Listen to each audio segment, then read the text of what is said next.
Greetings YouTube. Today we're looking at the Coast DX318 double lock folding knife.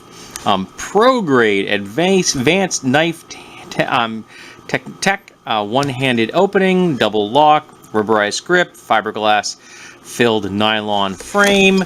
What do we get first? 3-position clip. Yep. Ambidextrous. 7CR17 stainless steel. Gives you the basic rundown of what this thing is. Okay, so what do we have here? This is the knife in question.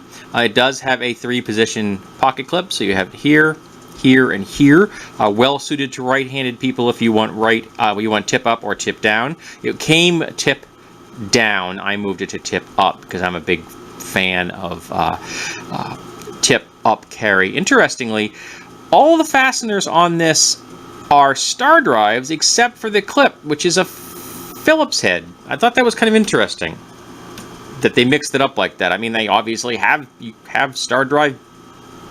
In fact, these even have little stars on them, like stars on stars. But they use Phillips head on that. I got no idea why. But it is what it is. It has a lanyard hole, which is big enough for a piece of paracord if you wanted to use it. Rubberized grips, as it says, and I have to admit, I like the way rubberized grips feel in the hand. It gives a very firm grip on the knife. However, I think that they can get dirtier because they can pick up lint and things, and I think for me at least, they're a little grabby coming out of a pocket. When you're pulling this out of your pocket, and this is a pretty deep carry clip design, so you're not getting much sticking out of your pocket there. I mean, that's it. That's all sticking out of there. I think it can be kind of draggy, and I don't like a draggy knife that comes out. Now it has a dual thumb studs. It is stepped design, which I happen to like. So if you want to do it in this, that is very comfortable under the thumb. I think that the tip a little crispier than maybe I want. I would maybe want you to want to have that knocked down a little. But you can also open it up with one hand quickly. I did have to loosen these screws a little to achieve that, and that required 2 T8s because I had to put one in either side, because if you just do it on one side, you're just turning the screw on the other. So it's it appears to be some kind of Chicago bolt. So I had to use 2 T8s to get in there and come from opposite and do this slightly. But because of that, the blade is not perfectly centered any longer, and I do have a little play from side to side.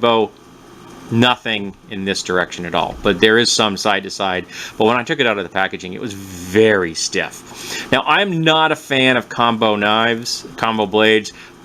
The fine edge section is what they're now calling that. They used to call that a plain edge, but now it's a fine edge.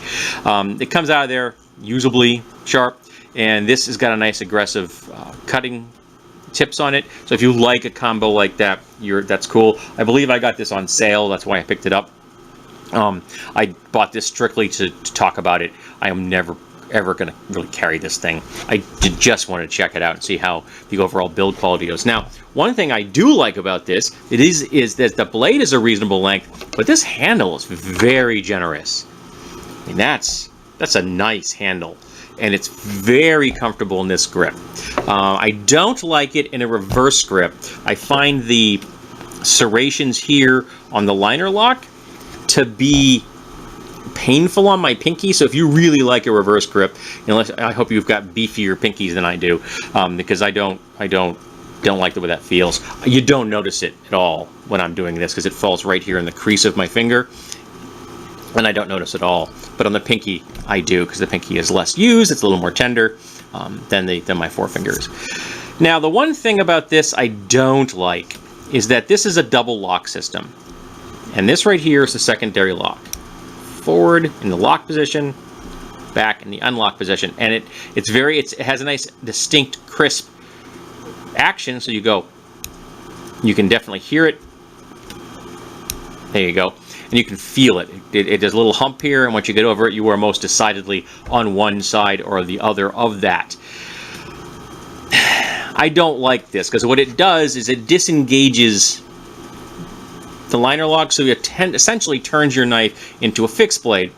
That can be problematic depending on the legality of where you are. Some places may have a problem with that, but for me, I think that the main issue is that if you are putting a secondary lock on your knife, you are telling me that you don't trust your primary lock. I see that as an inherent, overt example that, bingo, I, the designer, don't trust my main lock.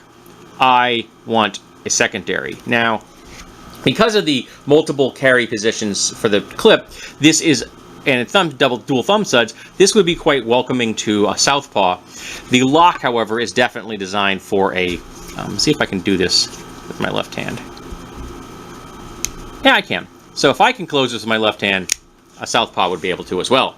It just is not, it's not as smooth as it is for a person, because you're pushing this way as opposed to doing it, you're pulling that way. It's a much less smooth and comfortable position. It's more awkward. Now, the one thing, this here, there's no cutout for it. This is nice and comfortable, but not much of this is sticking forward, and I actually have to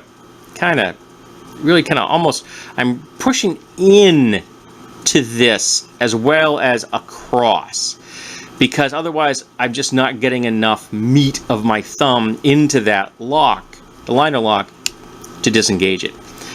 So I think they should have cut these back just a little to expose just a little. I mean a little, like a millimeter would have made this more comfortable. That would all it would take, in my opinion. It has it's got liners in there. They are not skeletonized. Can you see that? Yeah, I think you can right there. You can see that right there. But they're not skeletonized. I think having them be skeletonized would have reduced the weight a little bit. Because, I think that matters. I think it shows that the designers are making an extra effort. There you got the DX318 on that side and the Coast logo on that side. The steel is not written on the blade, so it's on the packaging. It's CR17. And I don't remember how much I paid for this. I'm going to be completely honest with you. I think this is a good all-around utility knife. I mean, it's got a good size. It's very comfortable. I think it's going to get dirtier because it's rubberized, and I think it's going to drag on your pocket coming in and out. At least that's my experience with the rubberized grips. If you want to be able to flick this open with your thumb, like I prefer to open these types of knives, I think you're going to have to loosen the blade up a little, which is going to give you a little bit of slop in this direction, and it's not going to be quite as well centered. Out of the packaging, it was very well centered, but it was also very stiff. I could open it with my thumb, but I could not flick it, and I like to be able to flick a knife to get it open quickly. Also, I'll be completely honest, I think it's cool. So this has been the DX318 from Coast. I think it's a mixed bag, but I believe it wasn't overly expensive, even at a regular price.